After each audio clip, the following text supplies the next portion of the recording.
This episode of Family Feud hides the most disturbing secret. Pay attention to this contestant, 40-year-old Tim Bliefnick.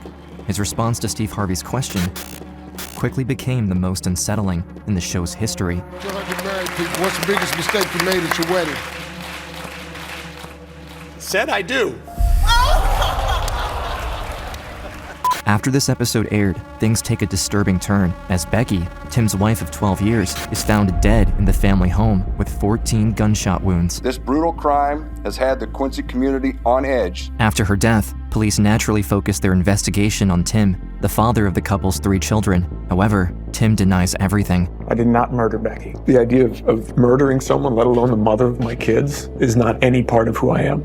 Cops find no evidence directly linking him to the crime, but Becky's older sister, Sarah, is concerned that her sister's children are living with a murderer. I instantly felt like something was wrong. It's not the same man we used to know. We had seen through social media My girlfriend told me to stop being an idiot. the deterioration of his mental state over the course of the divorce.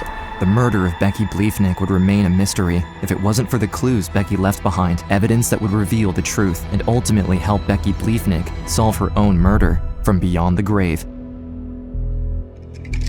On the eastern side of the Mississippi River, about 300 miles from Chicago, Illinois, sits the small town of Quincy. For decades, the hum of daily life went uninterrupted, fostering a sense of trust and security among its residents. Among them is 41-year-old Becky Bliefnick, a devoted and hardworking mother of 3 boys. As a nurse, she gives her all, both at home and in her community.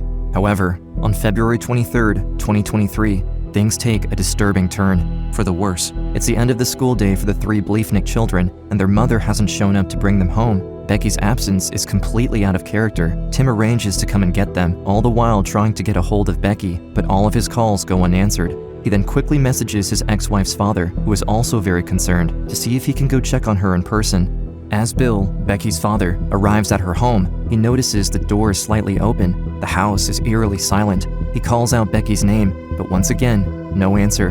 Bill makes his way through the house. There's no sign of her. Now going upstairs, Bill discovers something no father should ever see. Becky is lying on the floor of her bathroom, in a pool of blood. 911? Yeah. Found my daughter here in the house. And so she's not awake and she's not breathing? I tried to wake her.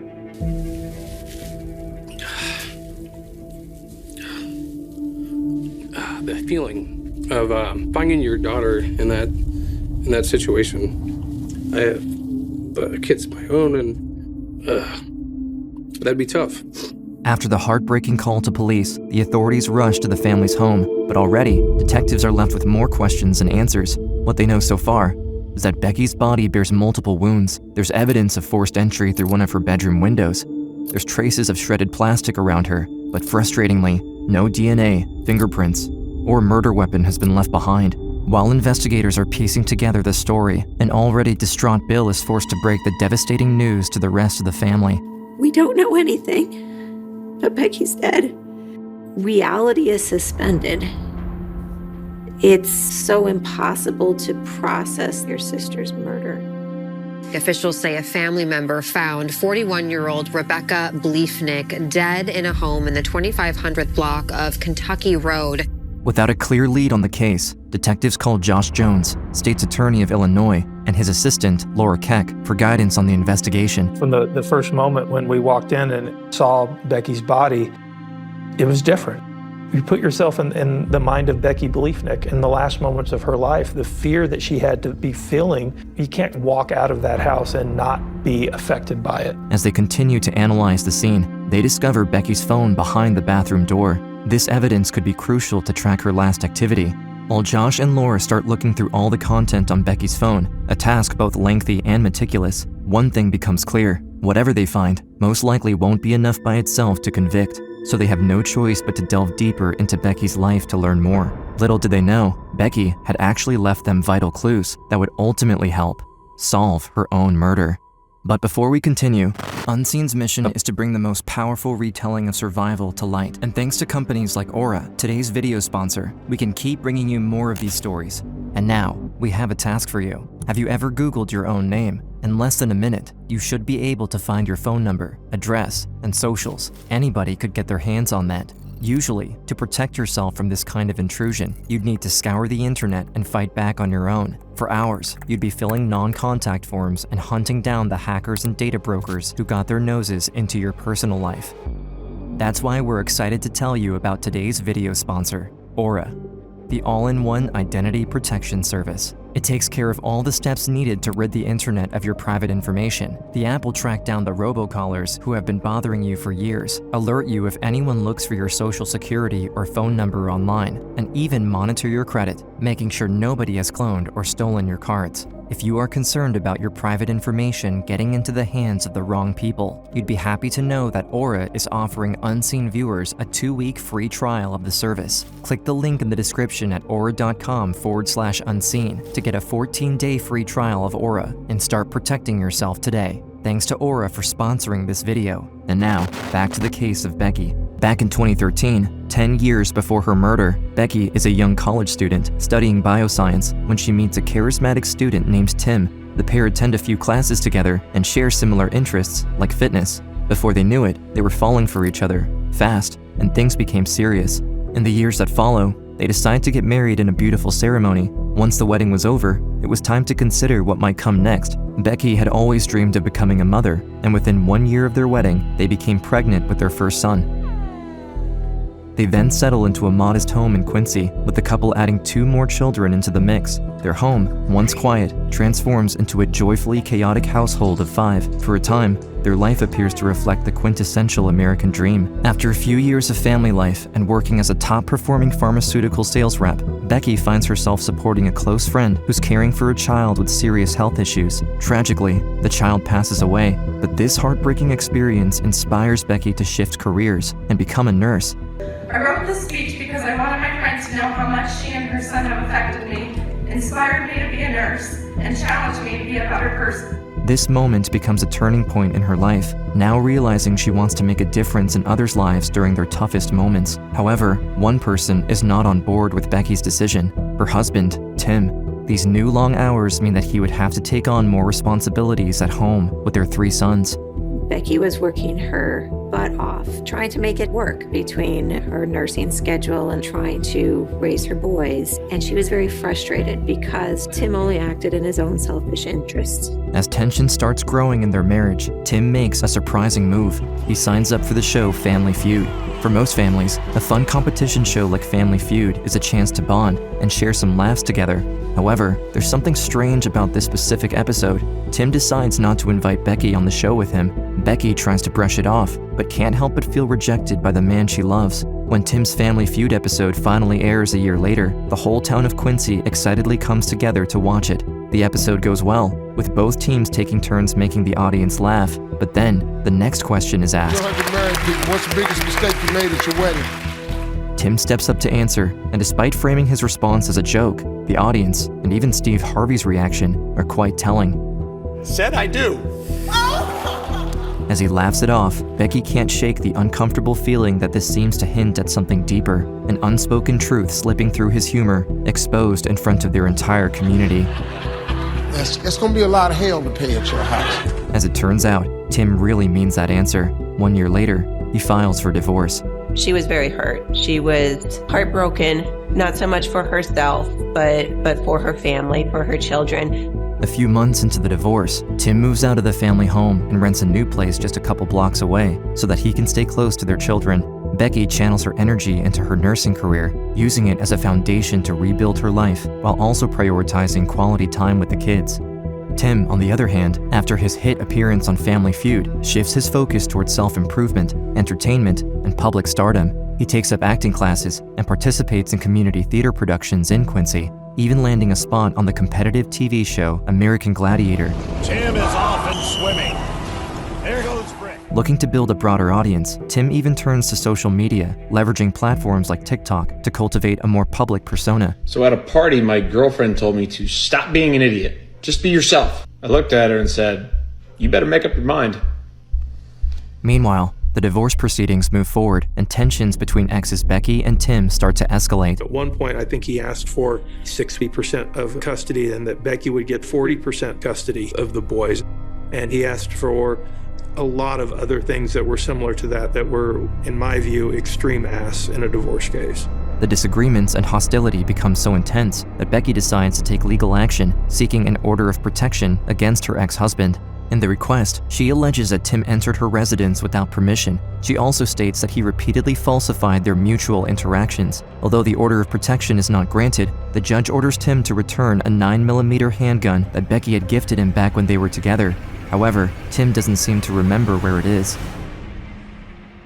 Back in 2023, as Josh and Laura continue their search, delving deeper into Becky's life, friends and family struggle with organizing her funeral. Her tragic death at only 41 years old is incomprehensible to the community. Her 3 young sons and Becky's older sister stand among the mourners. There was fear wrapped up in this funeral because Becky's murderer was still out there. Someone else appears at the funeral, ready to pay their condolences. Becky's ex-husband, Tim. He came to the visitation at the funeral home, stood at her casket, and then he left. He was there about 10 minutes.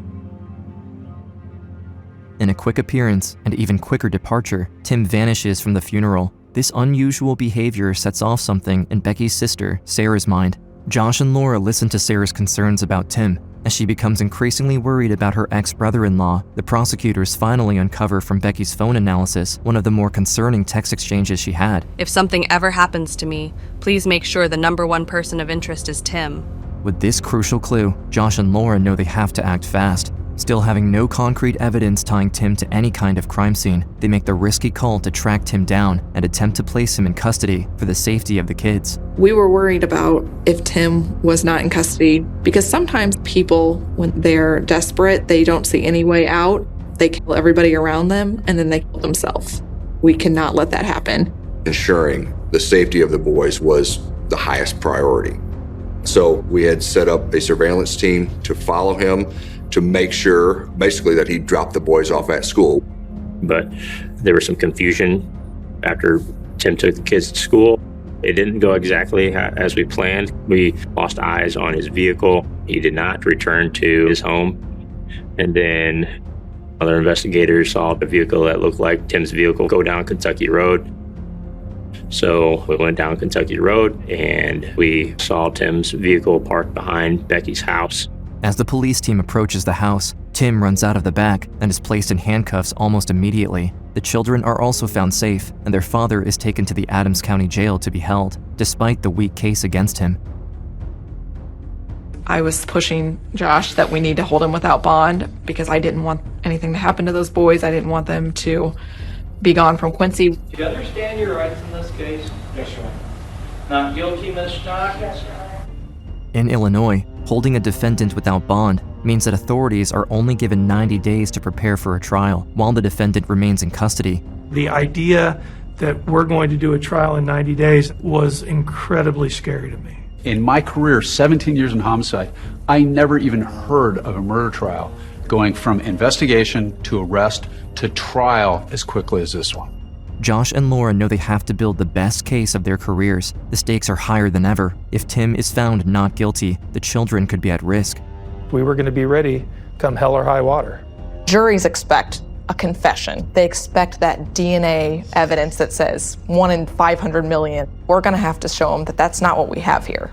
With Tim in custody and the 90-day countdown having already begun, Josh and Laura don't waste any time. They immediately turn to the autopsy report they have just received. In order to close this case, they need to prove without a doubt that Tim was not only physically at the crime scene, but also had a clear motive. The new report obtained not only illuminates the horrifying final moments of Becky's life, but also reveals a chilling new discovery. She was shot 14 times and there was 1 miss, so there were 15 rounds fired. According to the pathologist, none of those 14 bullet wounds were instantly fatal. She didn't die right away. Her death was incredibly traumatic and painful to her.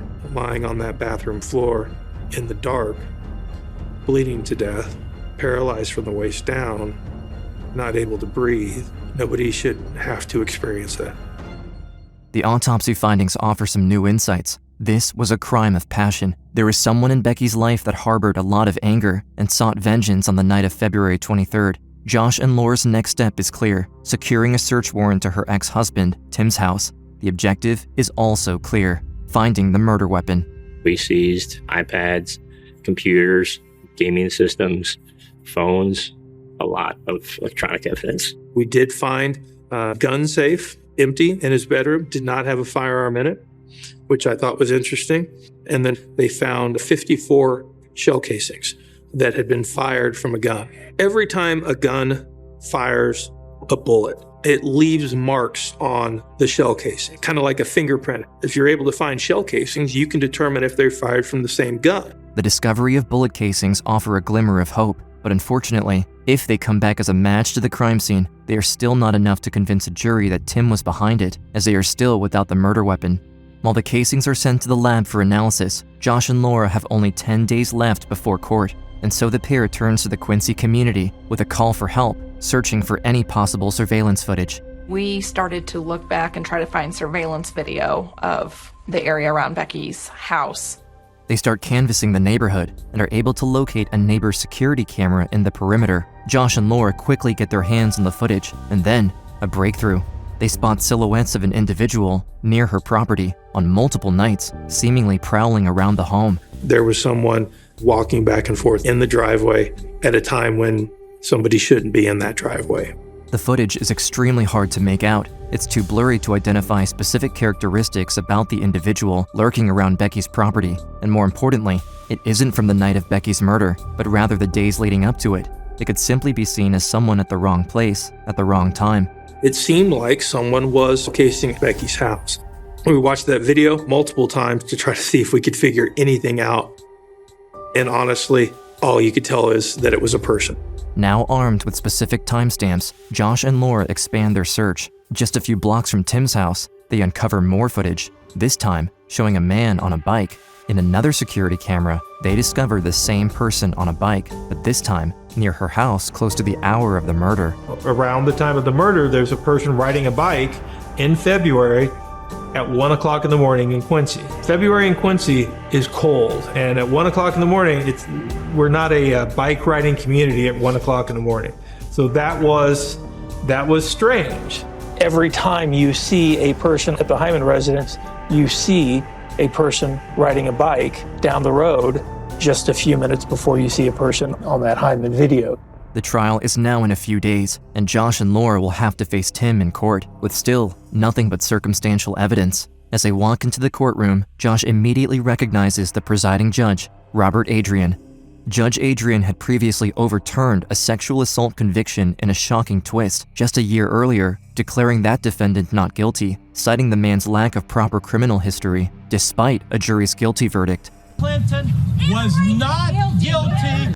Yes, I didn't believe her. And if they would have looked at the evidence in the case, then they would have seen that he was not guilty. The decision had sparked public outrage, and Josh's subtle involvement on social media, liking a post that criticized Adrian's ruling, did not go unnoticed. The judge had publicly reprimanded Josh for what he perceived as insulting behavior, accusing him of fostering bias. This fallout ultimately led to Judge Adrian removing Josh from another case, leaving tensions between the two palpable as they now faced each other in court once more. Now, with Judge Adrian overseeing Becky's trial, Josh knew this wouldn't be an easy battle. Day one of the trial for Becky Bliefnick's murder. Despite the odds stacked against them, Josh and Laura remain focused on the evidence they do have. First, the bullet shells found in Tim's basement, which forensic experts carefully analyzed and sent for review, with the results coming back as a match to the ones from the crime scene. Only the defendant had the matching shell casings in his basement. Shell casings in the basement were fired by the exact same gun. The only thing we know is these shell casings match these shell casings, but we don't know where they came from. Josh and Laura are ready for this, bringing forward a key detail the defense missed. Back in 2021, when a judge reviewed Becky's request for a protection order and asked him to return the gun she had given him, they reveal that Tim, to this day, has never given the gun back. I have not seen that gun in 3 years. I didn't have it. They bring to the stand the police secretary who had spoken with Tim about the firearm. He'd go on to say why he was calling the police because he had a gun that he needed to return to possession. He did. He said that he did not want to give it to that crazy.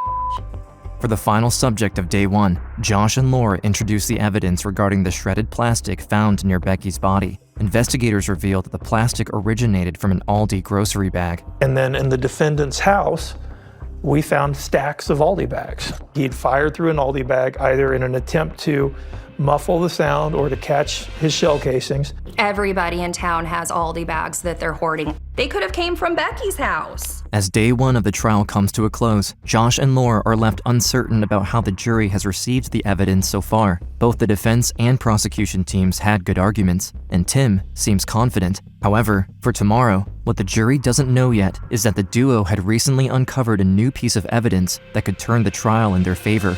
And with that, the second day begins with the surveillance footage presenting the person seen on the bike. On the video, you see the defendant riding a bike down the street. And when we looked at that bike, we noticed that the bike didn't have any reflectors on the wheels. And we were able to determine that because we had another detective ride a different bike down the street at the same time. And on that video, you could just see the wheels light up from the reflectors. You cannot say with any degree of certainty who that person is on any of those videos. All you see is a bike without reflectors. Building on the scene already set by the mysterious Ghostrider, Josh and Laura present a key finding, a bicycle found close to Tim's house. They were attempting to prove that Tim was on that bike at Becky's house the night of the murder and then discarded it further away. However, the results unfortunately came back inconclusive. Despite efforts to extract valuable evidence from the bike, no definitive DNA links were found. So was Tim really on that bike? And was it even his?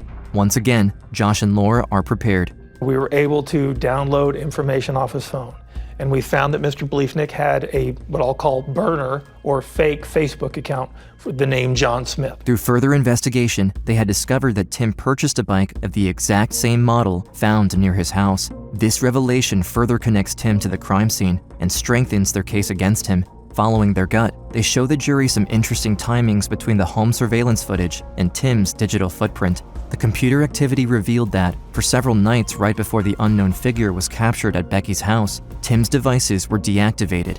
Interestingly, Tim's devices came back online shortly after the figure disappeared. Even more damning, the night Becky had her new boyfriend stay over, Tim made shocking internet searches. He was looking for things like how to make a homemade silencer, how to wash gunshot powder residue off your hands, Quincy Police Department response time, how to pry open a door with a crowbar, multiple things that exactly matched our crime scene. With the trial soon coming to a close, Josh and Laura know their final day in court will be crucial. Despite the information they collected, they're still missing Tim's DNA at the crime scene and the actual murder weapon, two of the most needed pieces of evidence for a guilty verdict. The final nail in the coffin will need to come from Becky Bliefnick and her own investigation against Tim. On the third day of the trial, Josh and Laura shift the jury's attention to the case Becky had been quietly building against Tim's father, Ray Bliefnick. Becky didn't want their 3 children to be around the defendant's father unsupervised. The final part of the divorce, the final hearing, was scheduled about a week after she was found murdered. We don't know what the final result was going to be, but we do know that Becky had witnesses subpoenaed, and she was going to argue that Ray shouldn't be around her kids, and that was one of the issues in the divorce. They showed the jury text messages Becky had sent about him. I'm wanting to never have my children around him alone ever again. Tim told me if I outed his dad, that he, Ray, would probably have to move and then he would kill himself. Information was going to come out that he didn't want to come out, and he started to feel like he was losing control. It is revealed that on the day Becky was murdered, Tim had brought a children's basketball hoop to his father's house, almost like he knew, before anyone else, that they would suddenly be spending more time with him. He's doing that because he knows Becky's not going to be a problem anymore. Becky didn't want those boys around Ray. And in Tim's mind, that problem was solved because Becky was dead.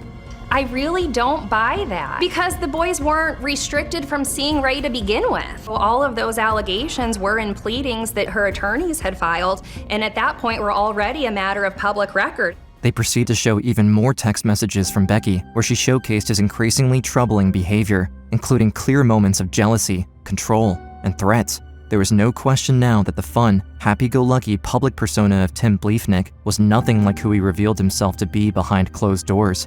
If something ever happens to me, please make sure the #1 person of interest is Tim. I'm putting this in writing that I'm fearful he will somehow harm me, come after me. He has screamed in my face. He shoved me in front of the kids and has thrown things across the room.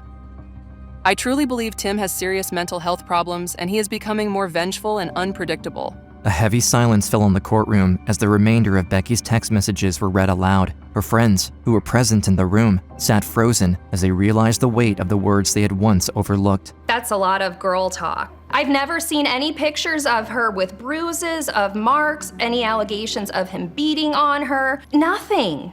Tim disregarded Becky's desperate messages, trying to make it seem like she was the problem in their relationship. She wasn't the one that was emotionally abused. She told people I had an affair, which is untrue. She tried to tell people that I was an alcoholic, which is untrue. She was telling people these things because she was angry about the divorce. After a grueling trial, it was time for the verdict. Everyone in the courtroom could feel the tension. The evidence they had painstakingly gathered, surveillance footage, text messages, forensic analysis, had painted a clear, compelling picture. But despite their efforts, there was still uncertainty about how the jury would interpret it all. Josh and Laura had no idea if they had done enough to convince not only the jury, but also Judge Adrian of Tim's guilt, beyond a reasonable doubt. He had everything to lose if that's him, and nothing to gain. I wholeheartedly do not believe he had anything to do with the death of Becky. I did not murder Becky. The idea of murdering someone, let alone the mother of my kids, is not any part of who I am. As everyone waited anxiously, the jury finally returned to the courtroom to announce their decision. As a verdict is read aloud, the courtroom releases a collective breath. So the jury comes back in. I looked at Becky's family and they're all just holding themselves, holding hands. Would the clerk read the verdicts, please? We, the jury, find the defendant, Tiffany Bliefnick,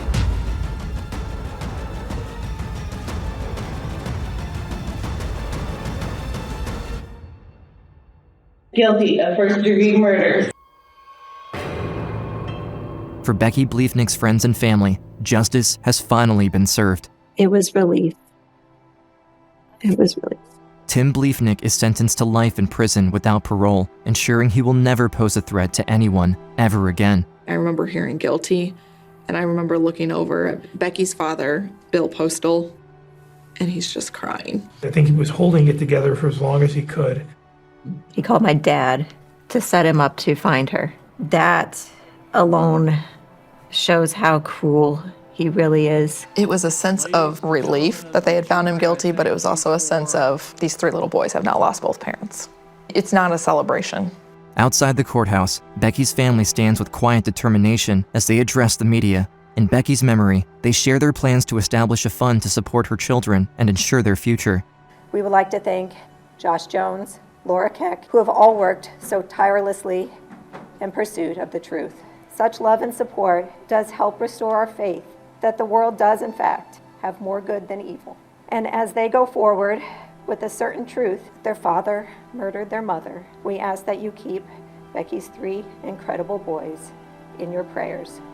Even in her final days, Becky fought tirelessly to protect herself and her children, and her courage ensured the truth could not be buried, no matter what. Following Becky's trial, there's also a pivotal moment for the local justice system. In a rare move, after ongoing public pressure and months after Becky's verdict, Judge Adrian is removed from the bench, marking a significant shift in accountability and a step toward restoring public trust.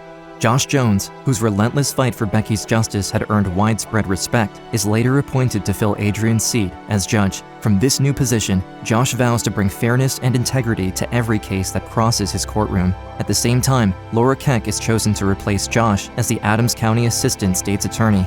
Becky's case leaves a lasting impact on the community of Quincy, serving as a powerful reminder of the importance of speaking up and protecting those at risk. Her courage in documenting her struggles, combined with the tireless efforts of those who sought justice in her name, guarantee that her story would never be forgotten. For Becky's loved ones, the verdict was not an ending, but a beginning, a commitment to ensure that no voice, like Becky's, would ever go unheard again. Standing up for what's right and supporting one another creates a ripple effect that brings people together and empowers us all to make a difference.